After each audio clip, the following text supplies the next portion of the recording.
Hello guys, today I'll be doing a versus video, and the albums that we'll be comparing today are Facelift by Alice in Chains and Badmotorfinger by Soundgarden.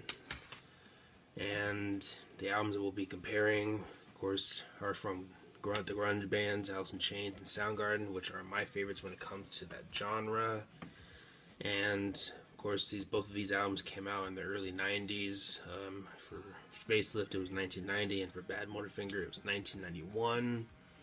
Both albums had commercial success for these bands, and yeah, really enjoyed both albums. But if I had to choose which album I like more, I'm gonna have to go with Badmotorfinger. But it's maybe just by a hair, but I don't know. I'm still thinking about that a little bit more, but yeah, I'm gonna have to go with Badmotorfinger. I think the album might have a stronger second half, but that's debatable. But I think I might like the second half of Badmotorfinger more than the second half on Facelift.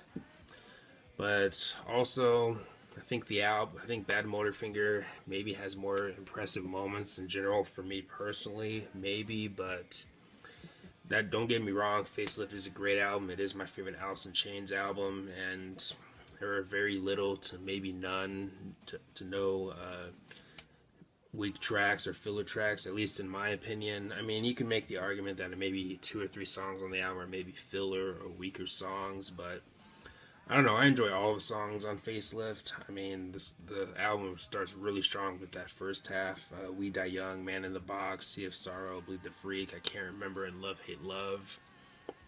But I think the second half is pretty good, though. The album has some really good deep cuts. I mean, I Know Something About You is one of my favorites on the album.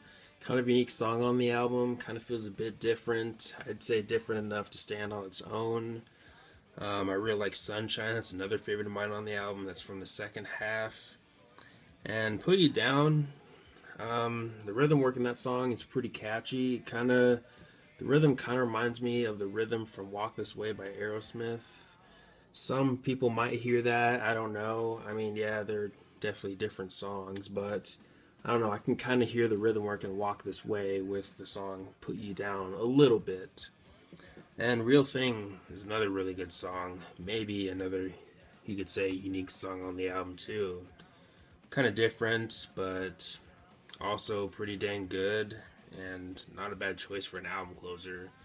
But yeah, with Badmotorfinger, I mean, you really can't go wrong with anything from the first half. Rusty Cage, one of their best songs in my opinion, and same with the next song, Outshined. And you know what, I'll even say the same thing for the next 2 songs, Slaves and Bulldozers and Jesus Christ Pose. Both great songs. I mean, Chris Cornell's vocal work in Slaves and Bulldozers is just excellent. And you know, Face Pollution, I think that's a pretty cool song. Maybe not one of my favorites on the album, but I do like it though. It's pretty catchy. And Somewhere, I think, is maybe one of the most underrated songs. And same with the song Room 1,000 Years Wide. I think a riff from that song was used in Headbangers Ball. I could be wrong, but I think I heard about that somewhere. But I don't know. I really like the second half. I mean, the last 3 songs I think are really good. I think New Damage is kind of underrated. Same with Holy Water. Holy Water has always been one of my favorites on the album. And of the shorter songs, I think Drawing Flies is my favorite of the shorter songs. I really like that song. It's a bit more upbeat, faster song, and I think it's kind of underrated. I really like that one. And you know, Mind Riot, it's never been one of my personal favorites, but I do like it though. I will say that it does get better with each listen, and same with the song Searching with My Good Eye Closed. But yeah, this album all around is just great, and it is, of course, one of my favorite albums of all time. But yeah, again, I'm going to have to go with Badmotorfinger by Soundgarden. Let me know your thoughts. Have you heard both albums? Are you a fan of these bands? Let me know which album you like more and all that good stuff. But anyways, thanks for watching. Please leave a comment and like, subscribe. Have a nice day and take care.